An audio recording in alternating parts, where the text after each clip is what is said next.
Yeah. This is definitely one that we got to get into because we finally have the trade that everyone is bitching about, Ross, and that is Tariq Skubal. He's a Dodger. It doesn't matter when they're going to pay him. He's playing for the Dodgers. They're above $2 favorites here, Ross, in Tariq Skubal's first outing in those Dodger pinstripes. How are you looking to bet this one? Because the handicap's an interesting one. You know, you have the new guy coming to town, a little bit of a distraction, but does it bode better that they're actually on the road for this one? What do you think, Ross? Well, the rich get richer, right, Dan? You look at when the Dodgers starting pitching rotation gets healthy.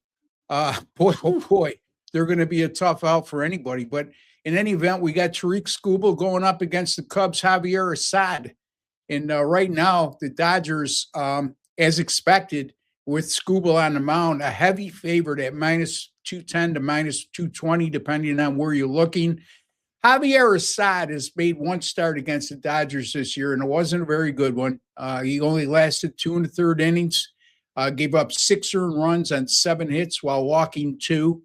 The Dodgers' current active roster, not a huge sample size, but effective nonetheless. 8 for 16 against Assad is his current active Dodgers roster, with a 500 team batting average, 579 on base percentage as well. The Dodgers, over their last 7 games, Assad's going to have to face a team that's hitting 293 with a 337 on base percentage over their last 7 games. So certainly it looks like a tough matchup for Javier Assad facing this Dodgers lineup. The Cubs are coming off a 10-6 win yesterday and over the Dodgers, but they're 0-3 in their last 3 off a win. And in those 3 losses following a win, they only scored a combined 4 runs. And the Dodgers come in on a rare 4-game losing streak. They haven't had a 5-game losing streak all season long, guys. And as a matter of fact, the previous 2 times they lost 4 in a row, they came back with a win in both of their following 2 games. And they outscored their opponents in those 2 games, by the way, after a 4-game losing streak by a combined 8 runs to 1.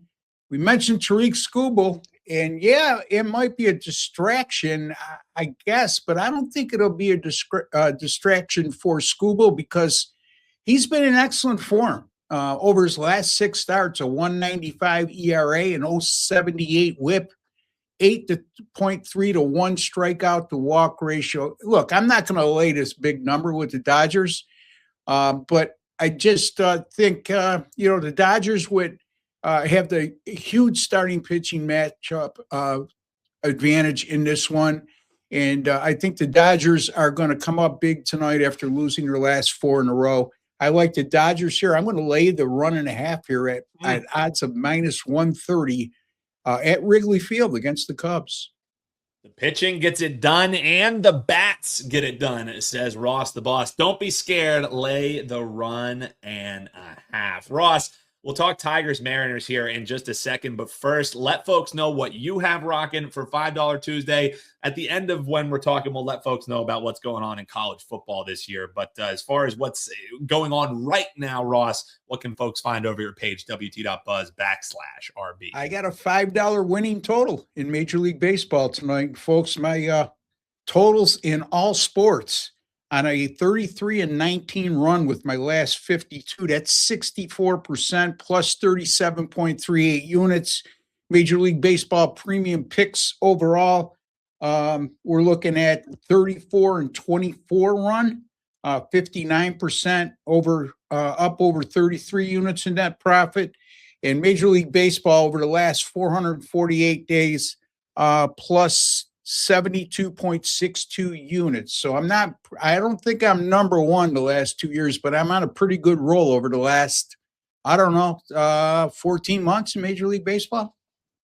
I love it, Ross. Let's keep it going, brother. And let's talk 2 teams that look quite different here, Detroit and Seattle. Interestingly enough, it's only a half game that these 2 teams are separated in the standings, yet completely different approaches to the end of the trade deadline. I mean, Tariq Skubal, you kind of mentioned it there with the Dodgers, That's a huge one. But people are also not really thinking about the Casey Mize trade away for the Detroit Tigers as well. Kind of not waving the white flag, but certainly seeming like they're planning for the future a little bit more than this season. For Seattle, they had a reliever, they had a right-hander, and then they also kind of had a bit of a jam in their hitting rotation. So they actually shipped Luis Castillo to the White Sox. So a lot of change for both of these teams.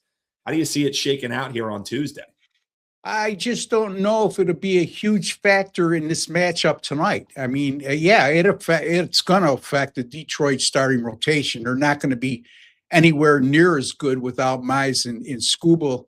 But, at the end of the day, Detroit's playing good baseball right now. And right now they're undecided as who's going to be the starting pitcher tonight. So not only have they traded two of their starting pitchers in the last couple of days, but they can't decide who they're going to use tonight. Seattle's going to go with Emerson Hancock, 9:40 p.m. Eastern time from Seattle. Right now, the Mariners are minus 130, money line favorite. Detroit at plus 120. Emerson Hancock's been in really good form in recent starts, but the bullpen for Seattle has struggled of late with a 5.60 ERA. 6 home runs allowed in 17 2/3 innings pitched over their last 6 games. Seattle's won their last 2, but they're just 2-6 in their last 8 when coming off back-to-back wins. And the Mariners have dropped 8 of their last 12 overall. Detroit, on the other hand, they were horrific to start the season on the road, but boy, oh boy, has that turned around a lot of late as the Tigers have won their last 4 and 12 of their last 15 road games. And you know what? Skubal and Casey Mize don't get at bats, folks, because there's a designated hitter rule these days, and pitchers just rarely hit, if ever.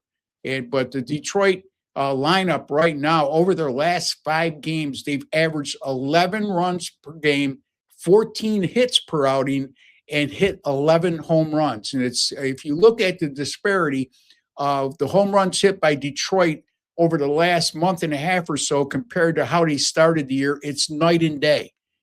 Detroit has scored 8 runs or more in each of their last 5 games. They're 5-0 on the road this season when coming off back-to-back games in which they scored 7 runs or more.